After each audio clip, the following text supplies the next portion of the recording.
یہ بات میں نے کہا اچھا چلیں ٹھیک ہے، پھر میں اسی مسجد میں چلتا ہوں جس میں آپ جا رہے ہیں. تو میرے والد صاحب کی جو تھی نا، اکثر جوتیاں چوری ہو جایا کرتی تھی مسجد سے. ارے واہ. تو میں اس چھوٹی سی عمر میں اپنے والد صاحب سے پوچھتا تھا کہ آپ مجھے کہتے ہیں کہ یہ خدا کا گھر ہے، تو خدا کے گھر میں چوری کیسے ہو جاتی ہے؟ اصل میں جو اسلام کی جو باتیں ہیں، فالتو کی باتیں، تو بچے بھی کئی بار جو ہے نا وہ اس طریقے کے سوال کرتے ہیں، ایک دم جینیون سوال جس کا ان کے پاس کوئی جواب نہیں ہوتا ہے، لیکن وہ ٹرکا دیتے ہیں بچوں کو. نہیں بیٹا ایسا سوال نہیں کر سکتے، وہ اللہ ہے، ایسا نہیں ویسا نہیں. تو کہیں نہ کہیں بہت سارے لوگوں کے ذہنوں میں بچپن سے ہی سوالات آ جاتے ہیں اور وہ ایک کنونسنگ آنسر نہیں ملتا ان کو. بالکل ایسا ہی ہے. اور میرے جو والد صاحب تھے وہ تو مطلب کٹر مذہبی تھے. وہ صحیح ہے کیا کسی کے جواب دیا تھا انہوں نے؟ انہوں نے کہا بس چور اچکے تو کہیں بھی آ جاتے ہیں، تو اللہ ان کو سزا دے گا اگر انہوں نے میری جوتی چرا لی ہے. تو میں اب ظاہر ہے میں بھی خاموش ہو جاتا تھا، میری اتنی عقل تو نہیں تھی کہ میں ان کے ساتھ وہاں پر آرگیو کرتا. تو خیر پھر وقت گزرتا گیا ایسے ہی. میں نماز وغیرہ تو جتنی پڑھ سکتا تھا، میں یہ تو نہیں کہوں گا کہ بڑی پابندی سے پڑھتا تھا، لیکن پڑھتا تھا. مطلب فجر کی نماز تو، لیکن یہ تھا کہ میرے والد صاحب اتنے سخت نہیں تھے کہ وہ مجھے فجر کی نماز کے وقت اٹھاتے. وہ کوشش کرتے تھے، لیکن جب وہ دیکھتے تھے کہ نہیں اٹھ رہے تو وہ چھوڑ دیتے تھے. اور پھر انہوں نے مجھے کہا کہ تم جو ہو وہ قرآن حفظ کرو، کیونکہ باقیوں نے قرآن حفظ کر لیا ہے. تو میں نے کہا جی میں تو ابھی نہیں کروں گا. تو خیر انہوں نے اس بات پہ زور نہیں دیا. سید صاحب ایک سوال، چونکہ آپ نے یہ کہا کہ آپ کے والد جو ہے وہ فجر کی نماز کے لیے آپ کو یہ نہیں کرتے، کمپیل نہیں کرتے تھے، جی جی زیادہ فورس نہیں کرتے تھے. تو جی میرا جی ایک سوال، چونکہ آپ پاکستان سے آپ کا واسطہ ہے، آپ جی وہاں جی سے ہے، تو میرا ایک سوال یہ ہے کہ جیسے ہندوستان میں جو اوور آل پاپولیشن ہے مسلمانوں کی، اس میں سے اونلی 10% یا میکسیمم 15% آپ لے لیجئے، وہ بھی میں زیادہ بول رہا ہوں، 10 سے میرے کو نیچے ہی ہونا چاہیے تھا، اکثریت مسلمانوں کی 5 ٹائم کی نماز پڑھنے والی نہیں ہے یہاں ہندوستان میں. جی بہت کم لوگ 5 ٹائم کی پڑھتے ہیں.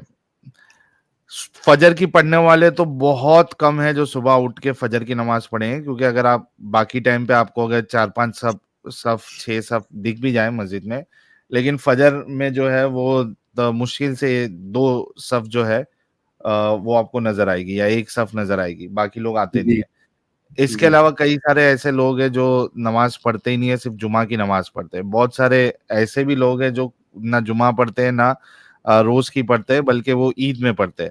لیکن کچھ ایسے بھی ہے جو وہ عید کی بھی نہیں پڑھتے. تو یہ تو ہندوستان کا حال ہے. ہاں یہ الگ بات ہے کہ نبی کی شان میں گستاخی کی بات پہ ان کو بہت، یہ نہیں پڑھنے والے لوگ کو بھی بہت ایزیلی آپ جو ہے ایک چلتا پھرتا زومبی بنا سکتے ہو، آتنکوادی بنا سکتے ہو.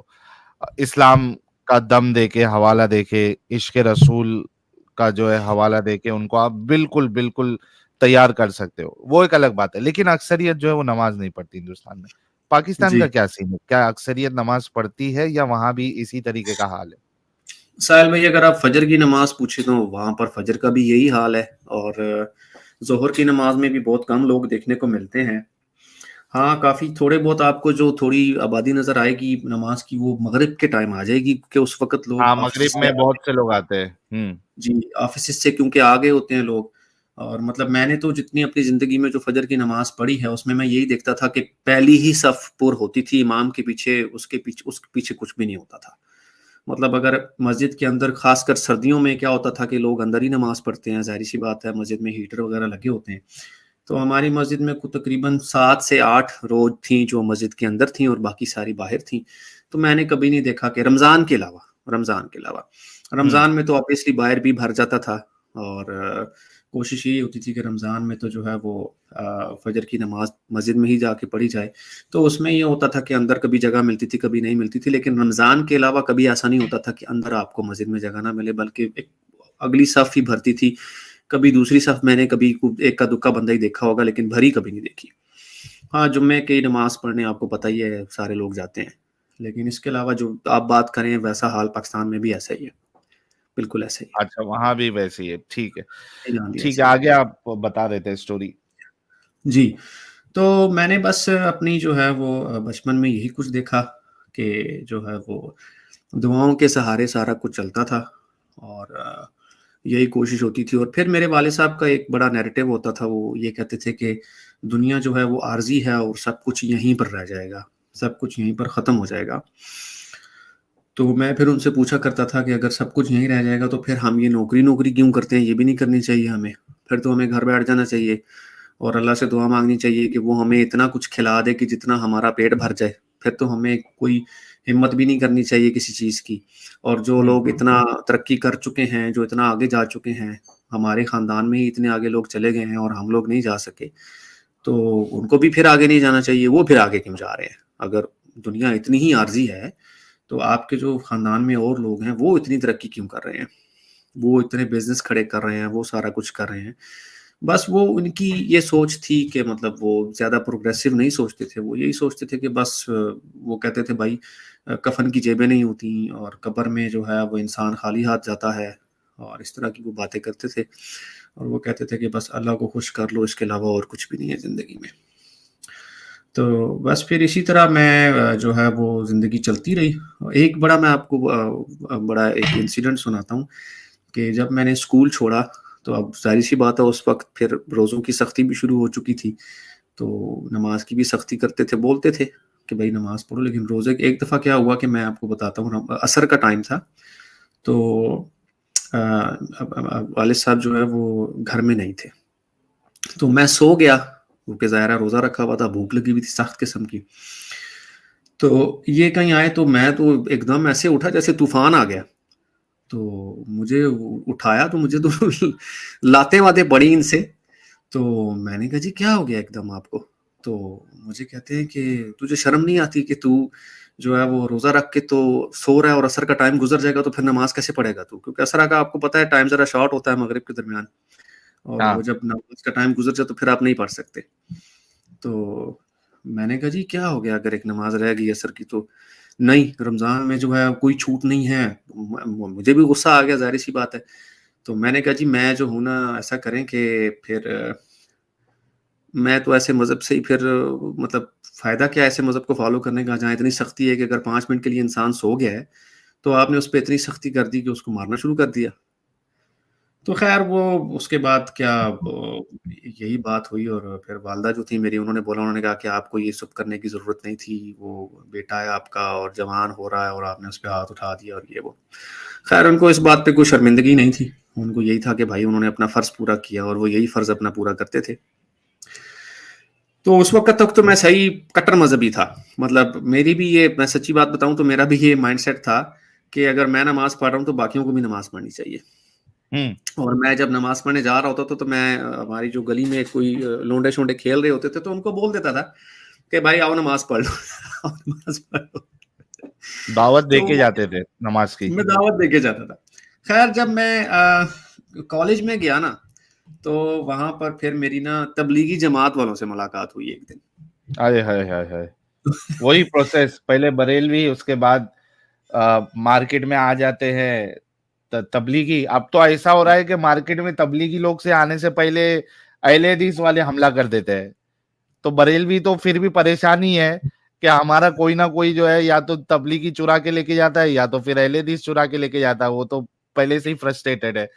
تبلیغیوں کے لیے یہ فرسٹریشن آ گیا ہے کہ یار پہلے پورا مال جو ہے ہم لوگ ہتھیا لیتے تھے, یعنی بریلویوں کو ہم لوگ اپنے لائن پہ لے کے آتے تھے, لیکن جی یہ اہل حدیث جو ہے وہ اب ہمارا کام بھی خراب کر رہے, یا تو بالکل. ڈائریکٹلی ان کو اٹھا کے لے کے جا رہے اہل حدیث بنا رہے, یا تو پھر وہ جو تبلیغیوں نے محنت کر کے ان کو دیوبندی بنایا تھا, یہ اہل حدیث جو ہے وہ ویسے والے لوگوں کو اٹھا کے لے کے جا رہے. تو تبلیغیوں کا پریشانی یہ ہو جاتی ہے ان کے لیے کہ بھائی ہم نے محنت کی تھی اور دیکھو پھل کوئی دوسرا لے کے گیا, پھل کوئی دوسرا لے کے چلا گیا. تو جی ہمارے نا جو مسجد تھی اس میں یہ تبلیغی جماعت آئی رہتی تھی اکثر. تو وہاں پر یہ گلی گلی آ جاتے ہیں, جو ان کا طریقہ کار ہوتا ہے, بڑے پیار سے بڑی محبت سے آپ سے بات کریں گے کہ ساحل بھائی آپ نے نوکری تو کر لی، جاب پہ بھی چلے گئے، تو آپ نے آخرت کا کچھ سوچا ہے کہ آخرت ہاں میں اللہ کو کیا منہ دکھائیں گے؟ تو اس طرح کی جو ہے وہ باتیں میں اس ٹائم مجھ پہ اثر کر جاتی تھی، کیونکہ اتنے میٹھے طریقے سے بولتے اور اتنے ڈھیٹ ہوتے تھے یہ ساحل بھائی کہ کئی دفعہ جو ہے نا ایسا ہوتا تھا کہ ہماری گلی میں لوگ ان کو بولتے تھے کہ اچھا آپ یہیں رکے میں آ رہا ہوں، وہ آتا ہی نہیں تھا باہر اور یہ وہیں کھڑے بھاگ رہتے تھے، جاتا تھا. ایسے ہاتھ ہاں. باندھ کے کھڑے رہتے تھے. تو میں نے ایک دفعہ کیا کیا کہ میں نے کہا اچھا چلو یار میں ان کے ساتھ مسجد چلا ہی جاتا ہوں، آپ آئیں تو صحیح ایک بار، وہاں اللہ رسول کی بات ہوتی ہے، اللہ رسول کے علاوہ اور کوئی بات نہیں ہوتی، آپ ایک دفعہ تو آئیں صرف جناب. تو میں نے کہا اچھا چلے جی میں آ جاتا ہوں جی، اس میں ایسی کون سی بات ہے. تو میں ان کے ساتھ چلا گیا، تو وہاں بیٹھ کے جناب یہ اثر کے وقت ان کا جو ہے نا وہ اکٹھ ہوا کرتا تھا، اثر سے مغرب کے درمیان. تو وہاں پہ بیٹھ کے جو ہے یہ باتیں کر رہے ہوتے تھے اور قصے کہانیاں سنا رہے ہوتے تھے، جو ان کی قصے کہانیاں جو مذہبی ہوتی تھیں. تو میرے والد صاحب کو جو ہے وہ پتہ چل گیا، تو انہوں نے کہا کہ ہاں بھائی تم کدھر یہ تبلیغی جماعت کے ساتھ جی آتے ہیں اور تمہیں لے جاتے ہیں. تو میں نے کہا جی اللہ رسول کی خدمت کر رہے ہیں وہ، تو اس میں ایسی کون سی بات ہے، آپ کو تو ویسے بھی اسلامی ہونے سے کوئی مسئلہ نہیں ہے اور میں نماز تو پڑھتا ہی ہوں. تو کہتے ہیں نہیں، چیریٹی بگنز ایٹ ہوم، ٹھیک ہے، اول خویش بعد درویش. تم پہلے مجھے یہ بتاؤ کہ تم نے جو ہے وہ اپنے یہ گھر میں جو ہے وہ ماں کو قرآن پڑھا لیا، نماز پڑھا لی تم نے اس کو؟ میں نے کہا جی نہیں. تو کہتے ہیں جو گلی میں تمہارے لوگ ہیں یہ سارے نماز پڑھ لیتے ہیں؟ میں نے کہا جی نہیں. کہتے ہیں جو رشتہ دار ہیں تمہارے آس پاس انہوں نے پڑھ لی نماز روزہ؟ میں نے کہا جی نہیں. کہتے ہیں پھر یہ جو مسجد میں تمہارے ساتھ باتیں کر رہے ہیں چلے لگانے کی، چالیسویں کی، عشرے کی، یہ تم کیوں کرنے جاؤ گے؟ تو خیر میں چلا گیا ادھر ان سے سوال لے کے. وہاں پر ہمارے ایک مولوی صاحب تھے، ان سے میں نے پوچھا، میں نے کہا جی وہ میرے والد صاحب تو یہ بات کر رہے ہیں اور بات تو وہ ٹھیک کر رہے ہیں کہ جو چیریٹی بگنز ایٹ ہوم مطلب گھر سے شروع ہوتی ہے. تو انہوں نے کہا نہیں نہیں بیٹا ایسا نہیں ہوتا، دیکھو جو نوح کا بیٹا تھا وہ بھی تو نافرما بردار تھا نا، تو ایسا ہو جاتا ہے، ایسا نہیں ہوتا. گھر میں اگر جو ہے وہ یہ انہوں نے مثال کیوں دی یہ میں آپ کو بتاؤں گا، یہ بڑی دلچسپ کہانی ہے. تو میں نے کہا اچھا جی چلیں ٹھیک ہے. خیر میں ان کے ساتھ یقین کریں میں نے وہ سروزے وغیرہ لگاتا ہوتا تھا، خیر چلیے اشرے میں نے کبھی نہیں لگائے. تو ایک دن نا مجھے ان کے ساتھ تقریباً کچھ 6-7 مہینے گزرے ہوں گے، زیادہ ٹائم میں نے ان کے ساتھ نہیں گزارا. تو مجھے نا والد صاحب کہتے ہیں کہ ادھر آ میں تجھے ایک بات بتاتا ہوں. میں نے کہا جی. کہتے ہیں یہ جو مولوی تجھے تبلیغ کرتا ہے نا، اس کے دونوں بیٹوں کو میں نے لڑکیوں کے کالج کے باہر سے نا آوارہ گردی کرتے پکڑا آج، کیونکہ یہ اس ٹائم پولیس میں تھے. تو میں نے کہا ہیں. تو خیر میں سوچ میں پڑ گیا کہ واقعی یار اگر ایک مولوی کے بچے اس طرح کے ہیں تو وہ دوسروں کو کیا تبلیغ کرے گا. انہی دنوں نا ساحل بھائی کوئی یہ جو ان کے رشین سٹیٹس تھی نا اس ٹائم، یوگوسلاویا کے آس پاس کوئی جگہ تھی مجھے اب یاد نہیں ہے ٹھیک سے، ان کی طرف سے نا کوئی لوگ آئے ہوئے تھے تقریباً 4-5 لوگ. تو میں نے ان سے پوچھا، میں نے کہا مولوی صاحب یہ کون لوگ ہیں اور یہ کیا کرنے آئے ہیں مسجد میں نا؟ تو انہوں نے مجھے کہا کہ یہ لادینی ہے، لادینی. تو میں نے لادینی کیا کہا ہوتا ہے یہ؟ تو جی میں نے ان سے پوچھا، میں نے کہا یہ لادینی کون ہوتے ہیں نا؟ تو انہوں نے کہا لادینی وہ ہوتا ہے جو کسی دین شین کو نہیں مانتے اور ان کو یہ بھی نہیں پتا کہ کوئی خدا ہے یا نہیں ہے. تو میں نے کہا یہ پھر مسجد میں کیا کرنے آئے ہیں؟ تو کیا مطلب مسجد میں کیا کرنے آئے ہیں؟ میں نے کہا ان کو تو کسی چیز کا پتہ ہی نہیں ہے. میں نے ان سے بات کی ہے، انگلش کے یہ 2 لفظ بولتے ہیں، آپ کی زبان یہ بول نہیں سکتے، آپ ان کو لے کر کدھر سے آئے ہیں؟ تو مجھے کہتے ہیں زیادہ سوال نہ کیا کرو، زیادہ سوال نہ کیا کرو. تو میں نے کہا کیا مطلب زیادہ سوال نہ کیا کرو؟ تو میں نے جا کے نا ابو کو بتایا. تو میں نے کہا ابو جی وہ مسجد میں 5 لوگ آپ نے دیکھے؟ ہاں میں نے دیکھے. تو میں نے کہا آپ میرے ساتھ چلیں. تو کہتے ہیں ہاں ٹھیک ہے میں چلتا ہوں. تو وہ چلے گئے ان کے ساتھ. تو انہوں نے بھی ان سے جا کے وہی پوچھا. انہوں نے کہا کہ بھائی یہ کہاں سے آئے ہیں؟ تو انہوں نے کہا کہ یہ جی پتہ نہیں کوئی جگہ ہے رشیا کے آس پاس ادھر سے ہیں. تو ابو نے پوچھا کہ یہ کیا کرتے کیا ہیں یہ، مطلب تم ان کو کیوں لے کر آئے ہو؟ انہوں نے کہا جی ہم نے ان کو مسلمان کرنا ہے. انہوں نے مسلمان کرو گے کیسے ان کو تو پتہ ہی کچھ نہیں ہے. ان کو تو نہ پتا ہے مذہب کیا ہوتا ہے، ان کو نہ پتا خدا کیا ہوتا ہے، ان کو نہ پتا ہے کہ بھائی اسلام کیا ہے، دوسرا مذہب. ان کو تو کسی چیز کا نہیں پتا. یہ پتہ نہیں کسی گاؤں میں تھے یا جزیرے پہ تھے، کسی کہاں تھے کوئی پتہ نہیں ہے. تو پھر انہوں نے مجھے دیکھا تو مجھے کہتے ہیں کہ ہاں اب تجھے پتہ لگا کہ یہ کس طرح کے کام کرتے ہیں. اب تو مجھے یہ بتا، اتنا سیانا تو ہو گیا ہے کہ تجھے لگتا ہے کہ یہ کسی ان کو طرف لے کے چلیں گے اور یہ کو مسلمان بنیں گے؟ میں نے کہا نہیں جی میں تو نہیں سمجھتا کہ ایسا کچھ ہوگا. اچھا خیر پھر اس کے بعد کیا ہوا کہ میں نے ایک تبلیغی جماعت کو اسی ٹائم خیر بات کہہ دیا. کیونکہ آبویس سی بات ہے جو ان کے مولوی صاحب تھے ان کے اپنے بچے تو کبھی میں نے بیٹھتے دیکھے نہیں مسجد میں، نہ وہ کبھی نماز پڑھتے تھے نہ وہ کچھ کرتے تھے، خود وہ سارا دن بولتے رہتے تھے جناب، سارا دن مسجد میں ہی رہتے تھے. تو پھر مجھے والد صاحب نے کہا کہ بھائی وہ فلانے کزن نے جو ہے تیرے قرآن جو ہے وہ حفظ کر لیا، تو اور کچھ نہیں تو کر حفظ کرنا شروع کر. تو میں نے حفظ کرنا کیا، اس ٹائم وہ سیل بھی 30ویں سپارے سے شروع کراتے تھے حفظ کرنا بھی. وہ 30ویں سپارے سے اس لیے شروع کراتے تھے کہ وہ تلفظ ٹھیک کرواتے تھے پہلے، کہ حلق سے آواز نکالنی ہے، قلقلہ ہونا چاہیے، ہے کی آواز نکلنی، جی قاف کی آواز صحیح نکلنی چاہیے. تو وہ بھی پھر شروع کر دیا، کافی ساری صورتیں بھی یاد ہو گئیں اس ٹائم. تو خیر وہ بات آگے چلی نہیں، میں کوئی حفظ نہیں کر سکا. جتنی صورتیں میں مطلب نماز بھی پڑھاتا تھا ساحل بھائی میں مسجد میں کبھی، تو وہ جتنی صورتیں نماز کے وقت یاد ہوتی تھی بس وہی یاد ہوئی. اچھا، جب میں ساحل بھائی یونیورسٹی میں قدم رکھا نا میں نے، تو وہاں پر میرا ایک دوست بنا. تو اس دوست سے جب میری بات ہوئی تو اس نے ظاہری بات ہے میرا بیک گراؤنڈ بھی جانا اور کافی کچھ، پھر ہماری جو دوستی تھی وہ کافی گہری ہو گئی. اس نے مجھ سے ایک دن پوچھا، اس نے کہا کہ یار بات سنو، تم نے کبھی قرآن جو ہے وہ ترجمے کے ساتھ پڑھا ہے؟ تو میں نے کہا نہیں یار، میں نے ترجمے کے ساتھ تو کبھی نہیں پڑھا. کیوں نہیں پڑھا؟ میں نے کہا کبھی ضرورت ہی نہیں پڑی پڑھنے کی، کیونکہ ثواب مل جاتا ہے کیا کہتے ہیں اس کو، یہ تلاوت کرنے کا اور صبح صبح. تو کہتے تمہیں کس نے کہا ہے کہ یہ ثواب ملتا ہے اور یہ وہ نا. تو میں نے کہا یار مجھے تو گھر والوں سے ہی پتہ چلا ہے کہ ثواب ملتا ہے اور یہ اس طرح کی باتیں ہوتی ہیں اور گھر میں برکت پڑ جاتی ہے. تو اس نے کہا ایسا کچھ بھی نہیں ہے، ٹھیک ہے، اور تم جو ہو نا قرآن ترجمے کے ساتھ پڑھو، اور تم یہ کیا حدیث وغیرہ کو مانتے ہو اور یہ وہ. میں نے کہا یار میری اتنی نالج تو اس وقت نہیں ہے کہ میں نے کوئی حدیثیں وغیرہ پڑھی ہوں، لیکن اتنی ہے جتنی میں نے اپنے والد صاحب سے سنی ہے، جتنے وہ مذہبی ہیں اتنا ہی میں بھی مذہبی ہوں. خیر اس نے مجھے کتابیں لا کے دی، قرآن لا کے دیا ترجمے کے ساتھ. اس نے کہا یہ پڑھو، اور اس نے کہا حدیث کا بھی ترجمہ مطالعہ شروع کرو، پھر ہم بعد میں دیکھیں گے کہ کیا کرنا اور کیا نہیں کرنا. یہ کالج کی بات کر رہے ہیں آپ؟ جی میں یونیورسٹی کی کالج سے نکل کے، سوری ہاں کالج میں سال ہی لگائے اور پھر یونیورسٹی چلے گئے، یونیورسٹی کافی ٹائم لگا. ٹھیک ہے. تو خیر جب میں نے وہاں قرآن کی پڑھنا شروع کی تو اس وقت تو ماتا نہیں ٹھنکا، کیونکہ کرٹیکل طریقے سے کبھی سوچا ہی نہیں تھا.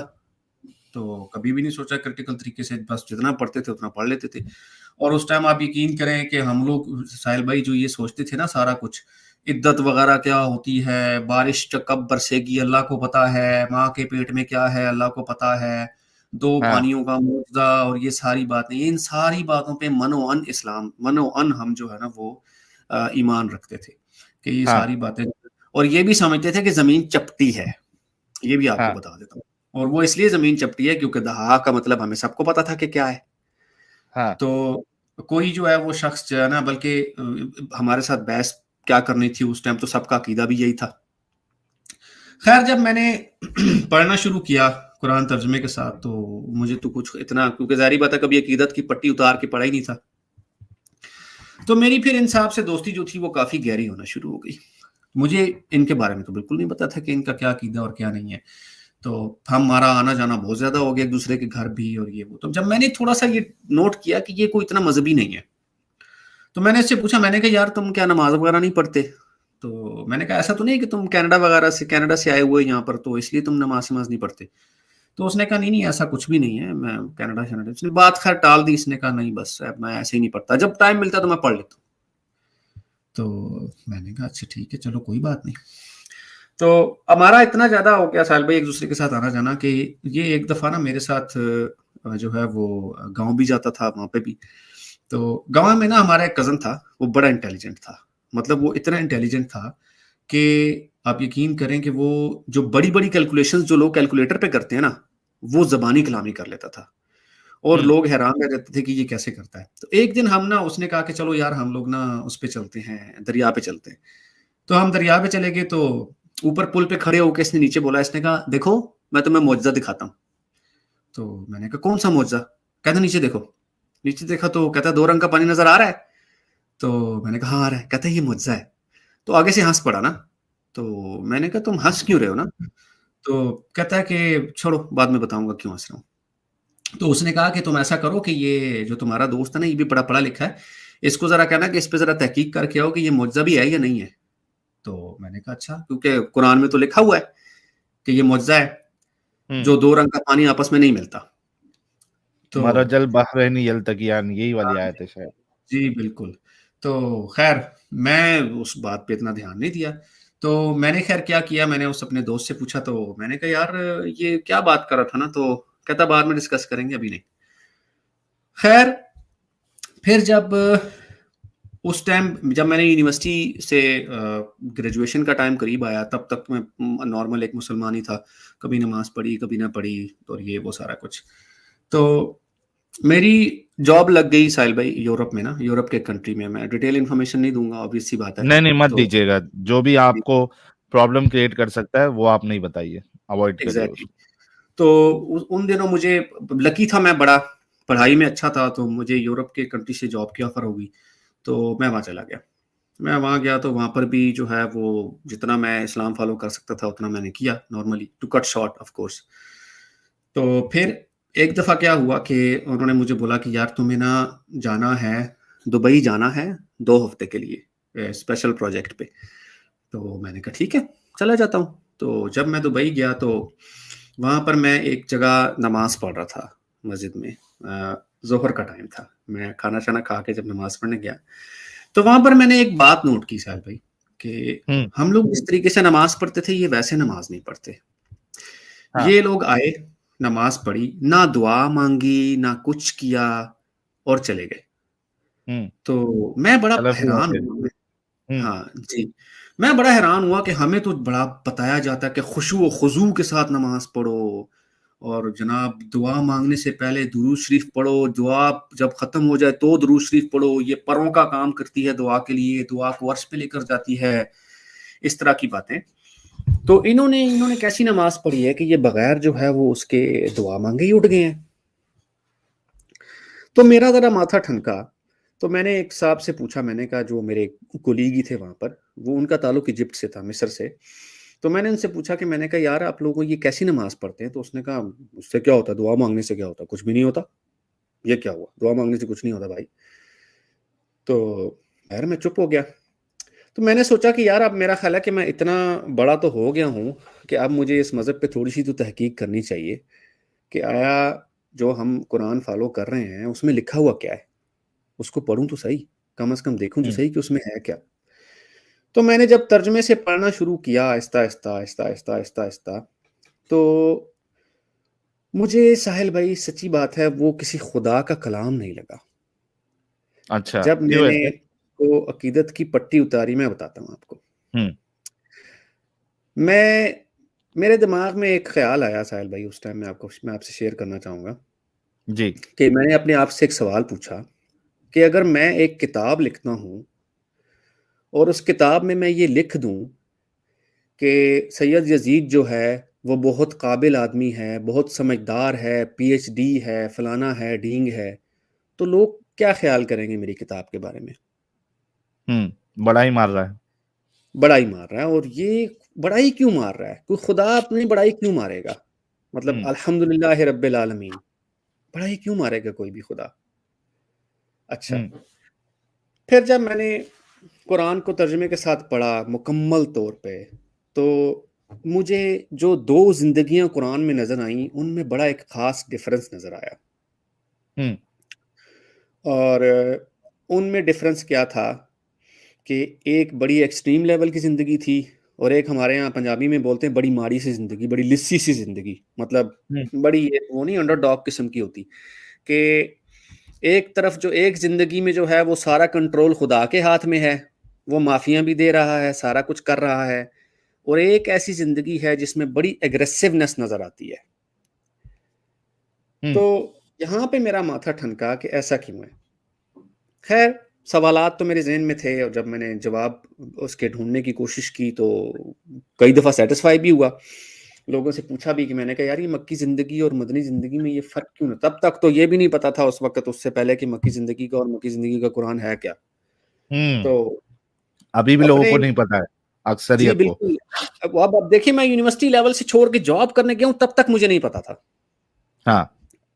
تو میں نے پھر اپنے وہی جو میرا ایک دوست، وہی کینیڈین جو دوست تھا، اس سے میں نے پوچھا، تو اس نے کہا کہ یار اتنا سوچنے کی ضرورت نہیں ہے، ہم مسلمان ہی پیدا ہوئے ہیں اور ہمارے لیے اتنا ہی کافی ہے.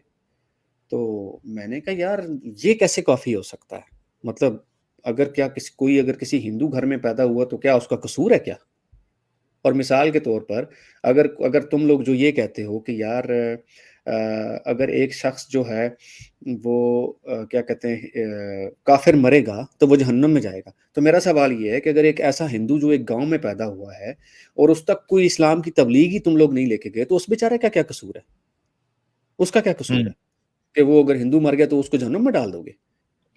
تو کہتا ہے یار میرے پاس نا ان سوالوں کے جواب نہیں ہے، ٹھیک ہے، یہ اللہ جانتا ہے اور اس کے کام جانتا ہے، ہمیں نہیں پتا اس چیز کا، اور تمہیں اتنا زیادہ سوچنے کی ضرورت نہیں ہے، تم اپنی جاب پہ دھیان دو اور اپنے کام سے کام رکھو. تو میں نے کہا یار خیر ایسا تو نہیں ہے، اب میں فگر آؤٹ تو کروں گا کسی نہ کسی طریقے سے. اچھا، پھر وہاں پر سفر میرا شروع ہوا قرآنسٹ کی طرف، ساحل بھائی. اچھا، ہر گھاٹ کا پانی آپ نے پی لیا؟ ہر گھاٹ کا پانی میں نے پیا، کیوں کہیں سے سیٹسفیکشن نہیں نا جب مل رہی ہوتی. اصل میں میرا جو ایکسپیرینس ہے اچھا، نا ساحل اس بھائی، میں ایک پوائنٹ چونکہ ڈسکشن چل رہا ہے تو کہیں جو ہے کوئی جگہ پہ میں چاہتا ہوں کہ پوائنٹس ایڈ بھی کر دیا جائے. جیسے کہ آپ نے کہا کہ بھائی یہ تبھی ان کا نیا شروع ہوا ہے شوشا کہ بھائی اگر کسی تک دعوت پہنچی نہیں ہے تو اس کو اللہ جہنم میں نہیں ڈالے گا، ایک ون ٹائم ٹیسٹ اللہ جو ہے وہ قیامت کے دن لے گا. مجھے بتائیے کہ اگر ایسا معاملہ ہے جیسے کہ تم پاگل بنانے کی کوشش کر رہے ہو، تو رسول اللہ کے جو والد تھے ان کو تو رسول ملے نہیں، ان تک تو اسلام کی دعوت پہنچی نہیں، جی، لیکن اس کے باوجود جو ہے وہ رسول اللہ کہتے ہیں میرے والد تیرے والد دونوں جہنم میں بالکل ایسا ہی ہے نا. تو یہ بالکل. جو گیم ڈالنے کی کوشش کیا ہے ان لوگوں نے، یہ تو ایک دم جھوٹی گیم ہے، لوگوں کو دھوکا، لوگوں کو پاگل بنانے والی گیم ہے. یہاں پہ رسول اللہ نے یہ نہیں کہا بھائی کہ یہ اس کو جو ہے نا وہ قیامت کے دن میرے والد کو جو ہے ایک موقع دیں گے کیونکہ میں تبھی نہیں تھا، ان تک پہنچی نہیں اسلام کی دعوت. وہ تو صاف ہاں صاف کہتے ہیں کہ میرے والد تمہارے والد دونوں جہنم میں. مطلب اتنا ہی کہہ دیتے کہ اس کا فیصلہ اللہ پہ ہے، ہاں، یہ بھی نہیں کہا. اتنا ہی کہہ دیتے تو کافی تھا. تو خیر مطلب بات وہی آ گئی کہ یہ سمجھ سے تو باہر تھا. خیر قرآنسٹ کا جو ہے وہ سفر اس طرح سے شروع ہوا، میں آپ کو بتاتا ہوں کہ معراج کا جو واقعہ تھا اس سے. اب میرے معراج کے واقعے پہ کافی سوال تھے. پہلا سوال تو یہ تھا کہ حضور صلی اللہ علیہ وسلم جو تھے وہ معراج کے واقعے سے پہلے جو نماز پڑھتے تھے اس کی تفصیل کہاں پر ہے؟ وہ کہاں ہے؟ اس کی تفصیل دے دیں مجھے کوئی، ٹھیک ہے. اور جو معراج کے واقعے سے پہلے جو نماز پڑھی جاتی تھی اس کا طریقہ کار کیا تھا، کتنی رکعات پڑھی جاتی تھی، محمد صاحب جو نماز پڑھتے تھے اس کی تفصیل کا ہے. تو مجھے کسی سے بھی کوئی خاطر خواہ جواب نہیں ملا، کسی نے مجھے سیٹسفیکٹری آنسر نہیں دیا. نہیں تو پھر رسول ایک اللہ صاحب نے نے بتایا مجھے نہیں تو کہاں سے ملے گی، پہلے کتنی نماز پڑھتے تھے، کیا کرتے تھے. ایگزیکٹلی. اور جب معراج کا واقعہ آپ سنتے ہیں تو آپ دیکھتے ہیں کہ جی وہ ان کو موسیٰ ملے تھے نا راستے میں، اور جناب ہاں، انہوں نے جو ہے وہ کم 50 کروائی نمازوں نماز. کا 50 نمازوں کا تحفہ لے کر آئے، اور پھر کرتے گئے، اور پھر 5 نمازوں تک بات آ گئی تو انہوں نے کہا کہ یار مجھے اب شرمندگی ہوتی ہے دوبارہ اللہ کے پاس جاتے ہوئے. اچھا، آئی ایم ریئلی سوری، میرے کو اصل میں ہنسی آ رہی ہے اس وجہ سے میں روک رہا ہوں، آپ کمپلیٹ جی کرنا. جی تھوڑی سی ایک گندی عادت لگ گئی ہے، میں بیچ بیچ میں بتائیں. سوال کرنے لگ جاتا ہوں یا پوچھنے لگ جاتا ہوں کیونکہ مس نہیں کرنا. اچھا، اس میں دیکھو یہ جو تحفے کی بات بولتے ہیں، ارے جی بھائی نماز تحفہ کیسے ہو گیا؟ اور آپ بتاؤ مجھے سید صاحب، جی جی میں آپ کو کوئی تحفہ دے رہا ہوں، جی ٹھیک ہے، اب وہ تحفہ آپ نہ لے جی تو کیا اس پہ آپ کو سزا ملنا چاہیے؟ نہیں ملنی چاہیے. ذرا مومنو مومناؤ تھوڑا غور کرو. اگر تم نماز کو تحفہ کہہ رہے ہو تو بھائی تحفہ جو ہے وہ تو آپشنل ہوتا ہے، سامنے والا لے نہیں لے، اس کو یوز کرے نہیں یوز کرے، اس پہ اس بالکل کو ایسا ہی سزا ہے. کیوں ملنی چاہیے؟ یہاں پہ اگر نماز تحفہ ہے تو نماز نہیں پڑھنے پہ سزا کیوں؟ کتنی بالکل لاجیکل بات ہے، آپ لوگ خود سوچیے اس بارے میں. اچھا یہ اتنا ہی سوچ لینا ساحل بھائی، اگر اتنا ہی ان کو جواب چاہیے تو اتنا ہی چلو یار، تم معراج کے واقعے کو سچ مان لو، بینگ بریلوی ٹھیک ہے، اور تم اس کو سچ مان لو، جو حدیث ماننے والے دیوبندی وہابی بھی اس کو سچ ہی مانتے ہیں، جو ہمارے یہاں جماعت اسلامی کے ہیں خاص کر، وہ تو اس کو منوان تسلیم کرتے ہیں کہ یہ معراج کا واقعہ جو حق ہے۔ تو کبھی آپ لوگوں نے سوال پوچھا ہے کہ یار معراج کے واقعے سے پہلے جو ہے وہ آخر کون سی نمازیں پڑھتے تھے آقا؟ اور اب یہ جو 50 نمازیں جو تم کہتے ہو کہ وہ تھیں اس وقت، تو کیا نمازوں کے علاوہ اور کوئی کام نہیں تھا ان کا؟ صرف نمازیں ہی پڑھتے تھے یہ سارا دن کیا، اور کچھ نہیں کرتے تھے؟ مطلب یہ کیسے پاسبل ہے یار کہ 50 نمازیں اور پھر اس کے بعد جناب 5 نمازیں آ گئیں، اور آپ لوگ اس کو تحفہ سمجھ لیتے ہو کہ یار یہ تحفہ ہے ان کا اور تحفہ لے کر آئے ہیں، یہ عجیب بات ہے۔ اور معراج کا واقعہ بھی تم آج کل کے دور میں بھی معراج کے واقعے کو جو ہو آپ لوگ صحیح سمجھتے ہو، کوئی غلط سمجھ رہا ہوتا ہے، کوئی کہتا ہے کہ یہ واقعہ ہوا ہی نہیں، کوئی اس کو جناب منوان اس کو تسلیم کر لیتا ہے۔ اچھا اچھا اس میں مجھے ایک اور ایک پوائنٹ میں ایڈ کر دیتا ہوں سید صاحب، جی جی معافی چاہتا جی ہوں۔ جی جی آپ جی دیکھیے کہ یہ بات اللہ کو نہیں پتا ہے کہ میرے بندے جو ہے وہ 50 ٹائم کی نماز نہیں پڑھ پائیں گے، یہ بالکل اللہ کو نہیں پتا ہے، یہ سٹیجز میں اللہ کو پتا چل رہا ہے۔ وہ جا رہے موسیٰ کے پاس، 50 نہیں ہو پائیں گی، پھر 45 کیا، پھر 40 کیا، یا 10 کم کیا، جو بھی ہے، 10 ایک ساتھ کم کیا یا 5 ایک ساتھ کم کیا، میرے ذہن سے نکل گیا۔ تو اتنی بار ٹو اینڈ فرو اللہ کو کرنا پڑ رہا، سوری محمد صاحب کو کرنا پڑ رہا اللہ کے پڑھ پاس، رہا بالکل۔ اس میں بھی ایک پوائنٹ کے بعد جو ہے وہ جبرائیل نہیں جا سکتا، بولے میرے اچھا پڑ جل جائیں گے۔ ایک اور چیز ساحل بھائی، اب اس میں ایک بڑی امپورٹنٹ چیز ہے، وہ یہ دیکھیے کہ کیا موسیٰ جو تھے وہ حضور صلی اللہ علیہ وسلم سے زیادہ سمجھدار تھے ہاں کہ جو ان کو بتا رہے ہیں کہ یار وہ نمازیں تمہاری قوم نہیں پڑھ سکے گی، وہ تو ارے تمہارے رحمت سے زیادہ نہیں ہے؟ میں کہہ رہا ہوں تو حضور تو بعد میں آئے نا، خود اللہ کو نہیں پتا تھا کیا؟ میرا اعتراض تو سب سے ایگزیکٹلی پہلے اللہ پہ جا رہا ہے، کیا اس کو نہیں پتا تھا کہ اس کے بندے 50 ٹائم کی نماز نہیں پڑھ پائیں گے؟ نہیں، وہ اس کی کم یہ کیے جا رہا، لاجک کم دیتے ہیں نا کیے جا ساحل رہا، بھائی، کم کیے جا رہا۔ ہاں اس کی لاجک دیتے ہیں نا، یہ اس کی میں جو بتا رہا ہوں نا، اس کی لاجک یہ دیتے ہیں کہ اللہ کو پسند تھا کہ میرا محبوب میرے پاس بار بار آئے۔ اچھا تو یہ logic- یہ ایک وہ اللہ نے مطلب ایک وہ جیسا میاں بیوی گرل فرینڈ بوائے جی فرینڈ جی کھیل کھیلتے نہیں ہے؟ ہاں جی بالکل، تو وہ اچھا کہتے ہیں نا ویسا بڑی والا رشتہ بڑی تھا، ہم نے تو یہ کہانیاں بڑی چھپن سنی ہوئی چھپی۔ ہیں، یہ کہانیاں اس طرح سناتے تھے ساحل بھائی کہ بھائی جب حضور صلی اللہ علیہ وسلم جاتے تھے اللہ کے پاس تو اللہ مسکرا کے نا پہلے سلام کرتے تھے، السلام علیکم یا رسول اللہ، اور ہاں پھر جناب جب وہ آخری دفعہ ان کے پاس گئے تو اللہ تعالیٰ جو تھے وہ بڑے مسکرا کے انہوں نے بولے ہاں محمد بتا کیا چاہتا ہے تو؟ اور سوری اس میں اور ایک پوائنٹ جو لاجک دیتے ہیں اس پہ جی اور جی ایک ایڈ کر دیتا ہوں بھائی، جب اللہ کو پتا تھا نہیں پڑھ پائیں گی میرے بندے، لیکن وہ اللہ کو محبت تھی، اپنے عشق تھا، عاشق رسول تھے اللہ بھی، کہ وہ بار جی بار بلانا چاہتے تھے، تو بھائی 50 سے کیوں سیدھا 1000 سے سٹارٹ کر دیتا؟ ارے میں بولتا 1000 نہیں، کروڑ سے سٹارٹ کرنے کا تھا تاکہ رسول اللہ اوپر ہی رہتے ابھی تک، ہمارے پاس کوئی دین نہ پہنچتا ہے ان کا۔ یہاں تک پہنچاتے ہی نہیں ہو، وہ ابھی بھی بارگیننگ چالو رہتی اللہ اور رسول کی، محبت کی کہانیاں چالو رہتی کہ وہ پانچ کم کرا رہے، موسیٰ کے پاس جا رہے، پھر موسیٰ بول رہے بھائی نہیں جاؤ ریٹل جاؤ، نہیں پڑھ پائیں گے۔ تو اللہ کو جو یہ آرگومنٹ دیتا میں ان کی بات کر رہا ہوں، یار مومنو تم کوئی بھی آرگومنٹ لے کے آ جاؤ، اس کو ہم توڑنے کے لیے بیٹھے ادھر، بیٹھے تم ہیں کیا بالکل سمجھتے ایسے ہو؟ کچھ بھی پھیکم پھاکی کر دو گے، کچھ بھی بول دو گے تو بچ کے نکل جاؤ گے؟ نہیں بچ زہر پاؤ گے۔ بھائی اس دین کو وہاں سے دیکھا ہے جہاں سے یہ لوگ سوچ بھی نہیں سکتے، یہ تو بالکل اتنے اسکریچ سے سیکھا ہوا دین ہے میں نے کہ میں آپ کو مطلب کیا بتاؤں۔ اچھا معراج جی کا جی آگے واقعہ جب بڑھیے۔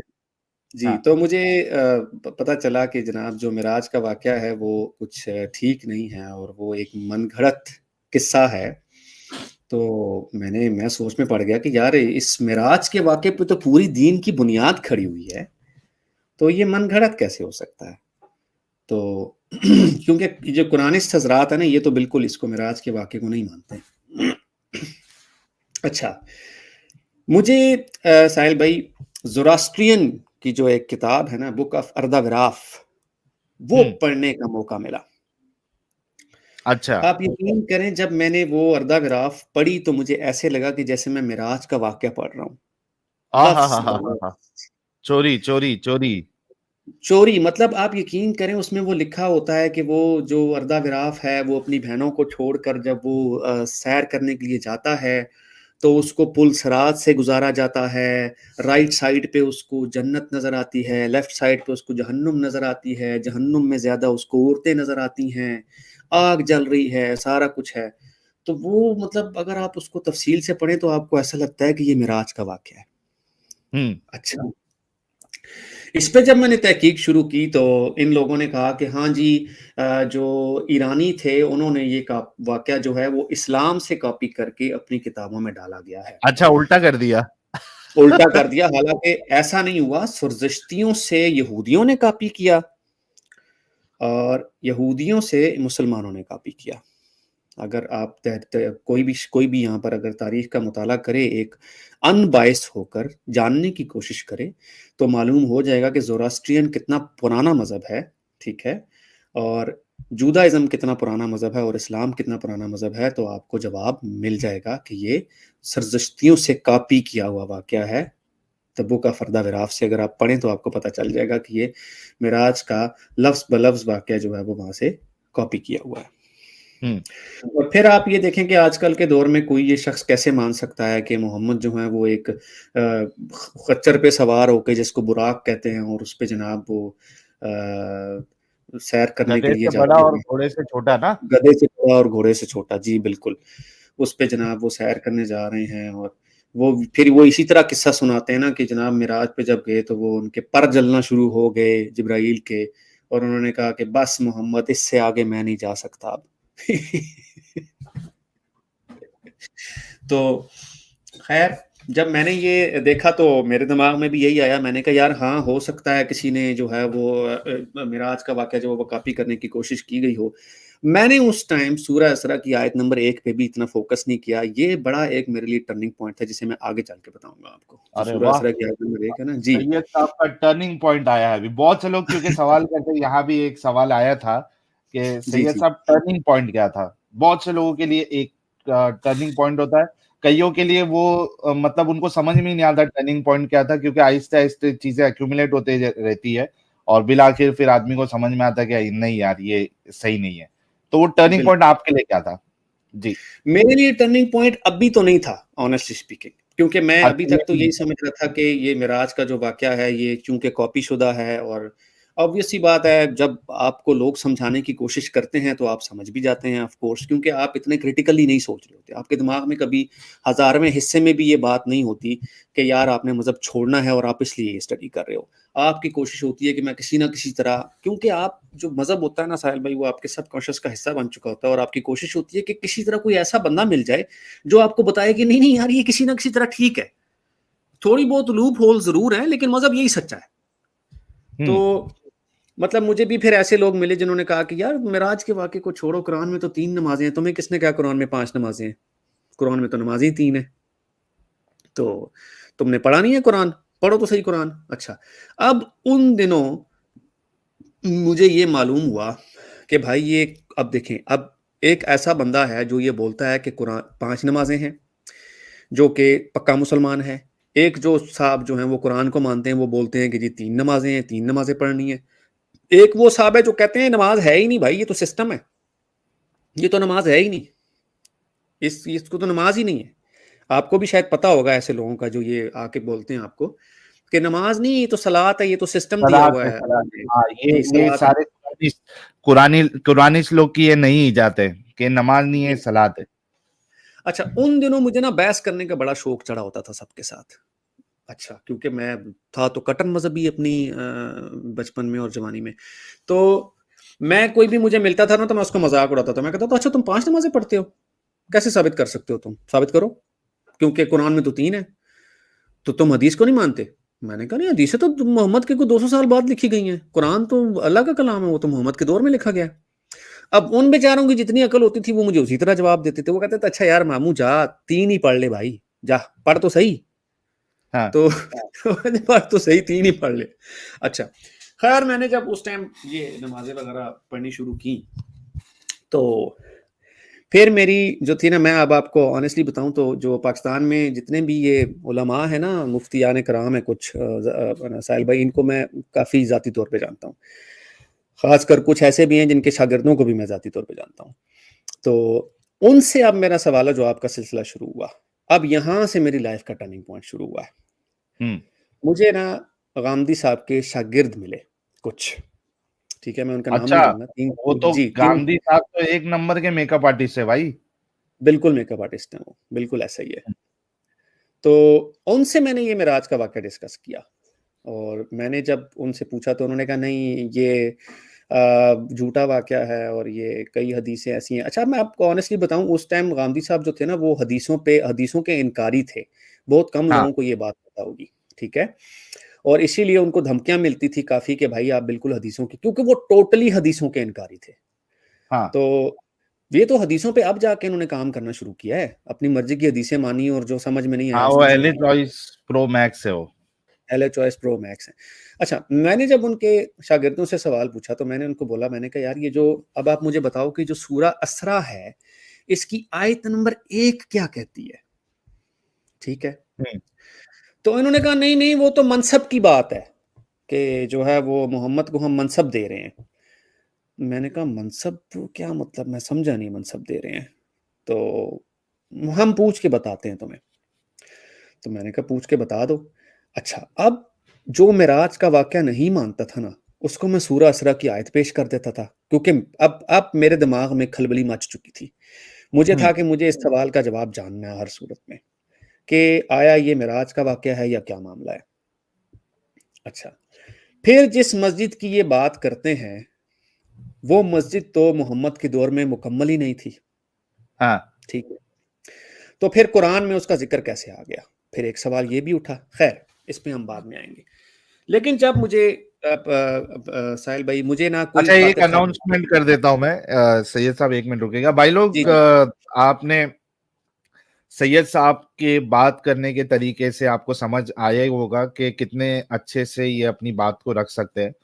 تو سید صاحب کا بھی اپنا چینل ہے، ان کی پوری ٹیم کا، جو کہ کمنٹ جو ہے وہ لنک پن کر دیا گیا ہے، پن کمنٹ کر دیا گیا ہے. آپ میں سے جنہوں نے ابھی تک سید صاحب کے چینل کو سبسکرائب نہیں کیا ہے وہ چینل کو سبسکرائب کر لے. آج سید صاحب آئے ہیں. اس کے بعد والے جو سٹریمز ہے اس میں ہم ان کے جو باقی ٹیم ممبرز ہیں جس میں خواتین بھی ہے ان کو بھی انوائٹ کریں گے اور ان کی سٹوری بھی جانیں گے. سید صاحب کی سٹوری بڑی زبردست ہے اور بہت سے ہمارے جو مومن حضرات ہیں ان کو بہت ساری چیزیں سمجھ میں آئی ہوں گی. بس ریکویسٹ اتنا سا ہے کہ وہ عقیدت کی پٹی اتار کر آپ لوگ چیزوں کو سمجھنے کی کوشش کریے، سنیے. آٹومیٹکلی چیزیں سمجھ میں آ جائے گی کہ یہ کتنا واہیات، ان لاجیکل اور نان سینسیکل ریلیجن ہے، یا بلکہ آپ اس کو کلٹ کر. جی سید صاحب. تھینک یو سو مچ ساحل بھائی. تو جب معراج کے واقعے پہ آپ مطلب یوں کہہ لیں کہ جتنے منہ اتنی باتیں، مطلب ایک طرف کوئی صاحب کہہ رہا ہے کہ معراج کے واقعے کو ماننا نہیں. اب ایک صاحب، میں ہمارے ایک اس ٹائم کولیگی تھے، ان سے جب میں نے شیئر کیا اور میں نے ان کو بتایا کہ یار میں تو فلانی حدیث کو نہیں مانتا ہوں، بلکہ میں تو سمجھتا ہوں کہ حدیثیں تو محمد کے جو ہیں وہ کافی عرصے بعد لکھی گئی ہیں، تو آپ یقین کریں کہ ان کا جواب یہ تھا کہ تم تو کافر ہو گئے ہو. تم ایسا اچھا، کرو، سیدھا کافر بنا دیا. سیدھا کافر بنا دیا. تم ایسا کرو، جا کے وضو کرو، غسل کرو اور جاؤ کسی مفتی یا کسی مولوی کے پاس جا کے کلمہ پڑھو، وہ تمہیں دوبارہ مسلمان بنائے. کیونکہ حدیث کے بغیر تو اسلام مکمل ہی نہیں ہے. تم کس طرح کی باتیں کرتے ہو کہ تم حدیث کو نہیں مانتے ہو؟ تم ایسا سوچ بھی کیسے سکتے ہو بھائی؟ اچھا، تو میرے دماغ میں یہ بات تو تھی، کیونکہ سورہ اسرا کی جو آیت ہے وہ آپ کو ایکسپلینیشن نہیں دیتی کوئی بھی. کئی ساری آیتیں ہیں جو آپ کو کوئی ایکسپلینیشن دیتی ہی نہیں ہے. ٹھیک ہے، قرآن کی آپ ایکسپلینیشن اس سے نہیں نکال سکتے. اچھا، قرآن اتنی سپرفیشل کتاب ہے ساحل بھائی کہ کوئی شخص اس کا کوئی بھی ترجمہ نکال لے گا.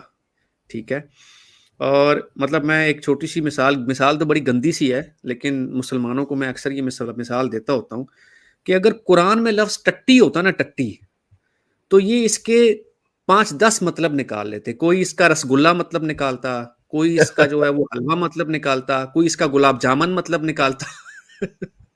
بلب جلم بول دیتا. بالکل. اور یہی کچھ کرتے آ رہے ہیں. اور اب آج کل تو یہ بہت زیادہ ہو گیا کیونکہ obvious سی بات ہے اب ان سے مذہب ڈیفیم نہیں ہو رہا. خیر، اچھا اب اس بات کا تو مجھے کوئی خاطر خواہ جواب نہیں ملا.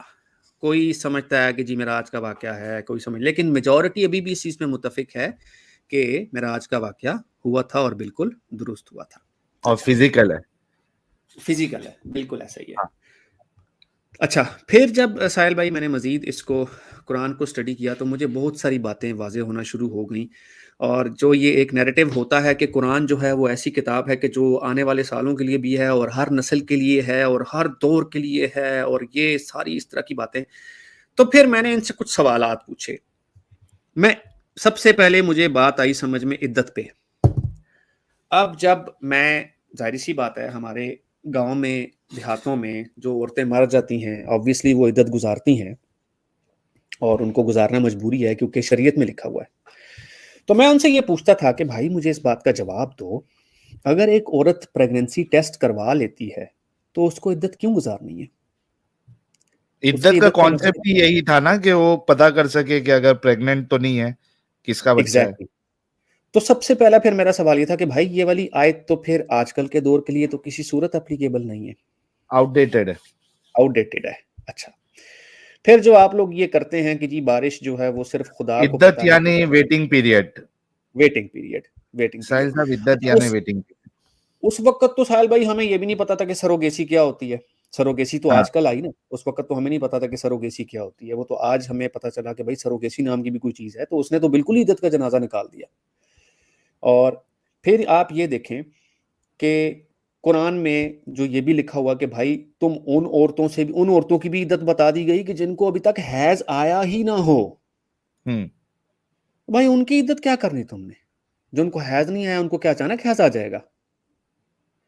تو یہ صاف صاف اس بات سے یہ ثابت ہوتا تھا کہ عدت اس وقت کے لیے نہیں ہے. میرا چیلنج ہے مسلمانوں کو کہ یہ کسی طرح ثابت کر کے بتا دیں کہ عدت آج بھی اپلیکیبل ہے. کوئی مسلمان ثابت کر کے دکھا دے. اچھا لاجیکلی بولنے کے لیے تو کچھ بھی بول دیں گے, بولنے کے لیے کچھ بھی بول دیں گے. اچھا پھر وہی ماں کے پیٹ والی بات آ گئی.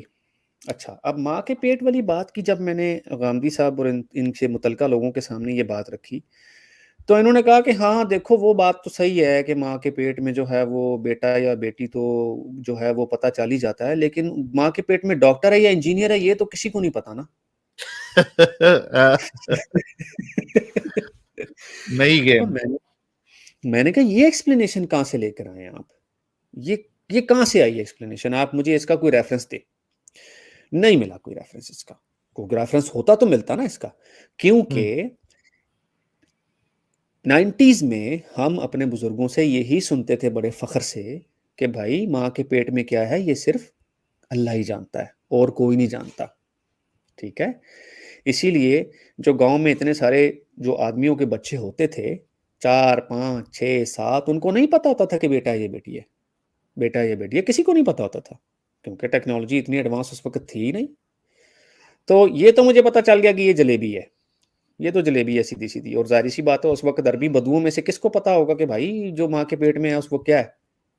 اس وقت تو کسی کو بھی نہیں پتا تھا. یہ تو آج جو ہے وہ الٹرا ساؤنڈ سے آپ کو پتا چل جاتا ہے. آج تو آپ کو یہ پتا چل جاتا ہے کہ ڈاؤن سنڈروم بچہ تو نہیں ہے کہیں آپ کا. اتنی ایڈوانس ہو گئی ٹیکنالوجی, اتنی ایڈوانس ٹیکنالوجی ہوگی ہے کہ آج کو آپ کو یہ پتا چل جاتا ہے کہ آپ کا بچہ ڈاؤن سنڈروم تو نہیں ہے. اچھا پھر اسی طرح میں نے ان سے 2 پانیوں کے معجزے کا پوچھا. اچھا میں نے ان سے یہ پوچھا, میں نے کہا اگر یہ 2 پانیوں کا معجزہ ہے تو یہ کیا کسی ایک جگہ ہونا چاہیے یا سب جگہ ہونا چاہیے؟ تو انہوں نے کہا نہیں وہ ایک خاص سمندر ہے وہاں پر ہوتا ہے. تو میں نے کہا پھر یہ میرے گاؤں کے پل کے اوپر سے کیوں نظر آتا ہے؟ میں نے کہا اگر یہ معجزہ تھا تو یہ کسی ایک خاص جگہ پر ہوتا نا, کیونکہ آپ مسلمان تو کسی ایک خاص سمندر کا نام لیتے ہیں کہ یہ وہاں پر نظر آتا ہے, لیکن یہ وہاں پر تو نظر نہیں آتا, تو یہ ہر ندی نالے میں نظر آتا ہے. اچھا اب جو میرا گاؤں کا جو دوست ہے, جو کزن تھا, جو میں نے کہا تھا بڑا انٹیلیجنٹ ہے, اس سے جب میں نے یہ بات پوچھی تو اس نے کہا بات سنو میری, یہ پانی کی کثافت کا معاملہ ہے, معجزہ نہیں ہے یہ. ٹھیک ہے, یہ پانی کی کثافت ایسی ہوتی ہے کہ جو آپس میں نہیں ملتا. اور اب کہتے ہیں جس سمندر کی یہ مثال دیتے ہیں اس میں کیا نارمل انگلش میں آپ بولیں گے لوگوں کو جن کو نہیں سمجھ میں آ رہا ہے, density of water. Okay, density of water. جو سالٹ واٹر ہے اور جو نارمل واٹر ہے اس کی ڈینسٹی میں فرق ہوتا ہے, اسی لیے آپ کو کلر میں ڈفرنس نظر آتا ہے. لیکن وہ پانی حل ضرور ہوتا ہے، مکس ضرور ہوتا ہے آپ کو آگے چل کر، اسی لیے ورنہ پورا سمندر ہی آپ کو وہ ایسا نظر آ رہا ہو نا، آگے جا کے بھی تو مکس ہوتا ہی ہے کہ نہیں ہوتا؟ مکس تو وہ ہوتا ہے، ہاں مکس تھوڑی مشکل سے ہوتا ہے، دیٹ از ٹرو، یہ بات سچ ہے۔ پھر میں نے تھوڑی سی اس پہ خود بھی تحقیق شروع کی تو مجھے یہ معلوم ہو گیا، پھر ایک غامدی صاحب کے شاگرد کے سامنے جب میں نے یہ مدعا رکھا تو وہ سوچنے پہ مجبور ہو گیا۔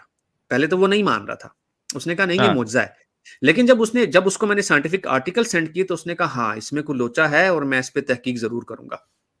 لیکن میں مسلمان بھائیوں سے یہاں ایک گزارش کرنا چاہوں گا کہ آپ جب بھی کوئی تحقیق کریں یہ سوچ کے کریں کہ آپ کچھ سیکھنا چاہتے ہیں، ان بائس ہو کر اپنے جو آپ کا سب کانشس میں جو آپ کے عقیدے گھسے ہوئے ہیں، جو مذہبی عقیدے گھسے ہوئے ہیں، ان کو فی الحال ایک سائڈ پر رکھیں، سچ جاننے کی کوشش کریں، جواب دینے کی کوشش نہ کریں جیسے ہم لوگ کرتے تھے اس زمانے میں۔ مسلمانوں کا پرابلم یہ ہے کہ یہ ڈیفینسو موڈ میں چلے جاتے ہیں فوراً، ان کو بس اپنا مذہب ڈیفینڈ کرنا ہوتا ہے، ان کو سیکھنا سکھانا نہیں ہوتا، ان کو یہ نہیں ہوتا کہ یار چلو ہم اپنے مذہب کے بارے میں کچھ چیز سیکھ لیں، ایسا نہیں ہوتا۔ یہ ان کو صرف یہ ہوتا ہے کہ ہم بس کسی طریقے سے آرگیومنٹ جیت جائیں۔ ارے بھائی آرگیومنٹ جیتنے سے آپ کا مذہب تو سچا نہیں نہ ہو جائے گا، آپ کے مذہب کی حقیقت تو وہی ہے جو ہے۔ اچھا، اب میرے دماغ میں شکوک و شبہات جو تھے وہ آبویسلی آنا شروع ہو گئے۔ پھر جب میں نے ایمبریولوجی کا مطالعہ کیا قرآن میں، تخلیق کا کہ تخلیق ہوئی کیسے ہے، تو میرے پاؤں کے نیچے سے زمین نکل گئی، کیونکہ جو سیکوینس آف ایمبریولوجی قرآن میں بیان کی گئی ہے وہ سائنٹیفکلی درست نہیں ہے۔ جب یہی سوال غامدی صاحب کے سامنے ایک صاحب نے رکھا تو غامدی صاحب کا جواب تھا، وہ ویڈیو آج بھی موجود ہے، میں آپ سے شیئر کر دوں گا، اس کا جواب تھا کہ قرآن جو ہے وہ سیکوینس پہ بات نہیں کرتا، قرآن صرف یہ بات کرتا ہے کہ انسان بنا کیسے ہے۔ تو میرا پھر اس وقت سوال غامدی صاحب سے تھا کہ غامدی صاحب یہ جو سیکوینس والا اصول آپ نے بتایا ہے کہ قرآن سیکوینس پہ بات نہیں کرتا، کیا یہ صرف ایمبریولوجی پر ہی لاگو ہوگا یا باقی چیزوں پر بھی لاگو ہوگا قرآن میں؟ اپنی مرضی سے لیں گے چالاک۔ جی، تو وہاں ان کے پاس کوئی جواب نہیں تھا کسی کے پاس، کیونکہ قرآن میں بہت ساری ایسی باتیں ہیں جو قرآن سیکوینس کا دعویٰ کرتا ہے، اور اگر ایمبریولوجی پہ بات کرتے ہیں۔ پھر جب میں نے اس کو تھوڑا سا اسٹڈی کیا تو مجھے پتا چلا کہ یہ گالن صاحب سے انہوں نے کاپی کیا ہوا ہے۔ اب گالن صاحب جو تھے وہ محمد کو کیسے جانتے تھے؟ تو مجھے تحقیق سے یہ پتا چلا کہ سلمان فارسی صاحب جو تھے نا، سلمان فارسی صاحب ٹریول بہت زیادہ کرتے تھے، ٹھیک ہے، تو سلمان فارسی صاحب تک یہ معلومات ملتی تھی جو محمد صاحب کاپی کر کے اپنے قرآن میں ڈال دیا کرتے تھے۔ اور اسی لیے کچھ مسلمان یہ دعویٰ کرتے نظر آتے ہیں کہ جو اب گالن کی اگر آپ ایمبریولوجی کوئی بھی اگر دیکھنا چاہے تو ٹیڈ ایڈ پہ TED پہ جائیں، وہاں پر گالن کی ایمبریولوجی لکھیں تو وہ آپ کو بتا دیں گے گالن کے بارے میں کہ وہ کتنا کچھ سرکی قسم کا آدمی تھا، بڑے عجیب و غریب قسم کے تجربات کرتا تھا۔ تو آپ کو معلوم ہو جائے گا کہ قرآن نے جو آدھی ہاف ہارٹڈ قسم کی جو ایمبریولوجی چھاپی ہوئی ہے وہ گالن کی ہی ہے۔ اب یہ دعویٰ کرتے ہیں بہت سارے مسلمان کہ ہاں جو قرآن میں صحیح ایمبریولوجی ہے وہ گالن سے لی گئی ہے، ایسا نہیں ہے بھائی، جو قرآن میں ہونی چاہیے تھی وہ 100% صحیح ہونی چاہیے تھی۔ آپ کی جلیبیاں بنانے سے ایمبریولوجی ٹھیک نہیں ہو جائے گی قرآن میں۔ اچھا نہیں تو قرآن کی آیت میں تو ایمبریولوجی کا سٹیج دیکھو آپ، تو اس میں تو اللہ جو ہے ہڈی بنا کے اس کے اوپر گوشت چڑھاتا ہے۔ ایگزیکٹلی ساحل بھائی، ایگزیکٹلی، بالکل یہی بات ہے، بالکل یہی بات ہے۔ کہ پھر وہ یہی تو غامدی صاحب کہتے ہیں کہ قرآن جو ہے وہ اس کے سیکوینس پہ بات نہیں کرتا، سیکوینس اس کا مدعا نہیں ہے قرآن کا ہے، تو پھر یہ اصول کیا آپ پورے قرآن پہ اپلائی کریں گے؟ پھر اس کا مطلب ہے کہ قرآن طلاق کے معاملے میں جو سیکوینس بتا رہا ہے وہ بھی غلط ہے، کیونکہ آپ نے تو کہا نا کہ سیکوینس فالو نہیں کرتا۔ مارنے کے بارے میں بھی، مارنے کے بارے میں بھی جو سیکوینس آپ بتا رہے ہیں کہ پہلے اس کو پیار سے سمجھاؤ، اس میں حالانکہ سیکوینس بھی نہیں ہے، مطلب وہ سما والا ورڈ نہیں ہے، ادھر وہ کا ورڈ یوز ہوا ہے، لیکن یہ اس کو سیکوینس بنا دیتے، تو اس کو بھی پھر سیکوینس میں مت لو۔ آرگیومنٹ جو ہے ہم کہہ دیتے ہیں نا کہ مطلب مان لیا کہ چلو یار ہو گیا سو ہو گیا، لیکن پھر بھی چلیں لاجیکلی دیکھا جائے نا سال بھائی، تو اس پہ ان کی درگت بنتی ہے۔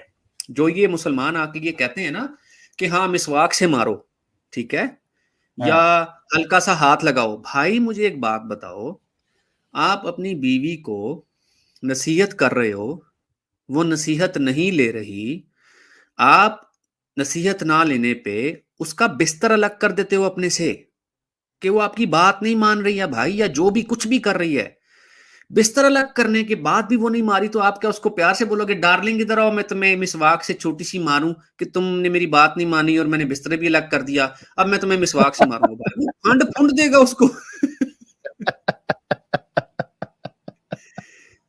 ہے کہ نہیں ہے ساحل بھائی؟ بالکل صحیح بات ہے. وہ مسواک سے وہ کیا کہتے ہیں اس کو, رومال سے کیوں مارے گا بھائی وہ, یہ چوتھے سٹیج پہ یا تیسرے سٹیج پہ؟ بالکل, وہ تو ایسا مارے گا کہ بھائی وہ آئندہ وہ کہے گی تالی در آنا میرے پاس سو آ کے, سونے کے بعد بھی تیرا یہ حال ہے. تو بھائی دوسری بات یہ ہے کہ مارنا ہی کیوں ہے ساحل بھائی, مارنا ہی کیوں ہے؟ مارنے کا مطلب تو یہ نا کہ بس آرگومنٹ ختم ہو چکے ہیں نا آپ کے پاس. اور مسواک سے مارنے سے فائدہ کیا ہوگا؟ اتنا ایکسٹریم کیس کرنے کے بعد آپ نے مسواک سے مارنا اس کو, واہ کیا بات ہے بھائی.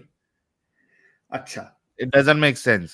It doesn't make any sense. نہیں یہ سینس ہی نہیں کرتی. اچھا, پھر جب میں نے قرآن میں پڑھا تو مجھے کچھ ایسی باتیں بھی نظر آئیں کہ جو کسی صورت نہیں ظاہر ہوتا کہ یہ کسی خدا کا کلام ہے.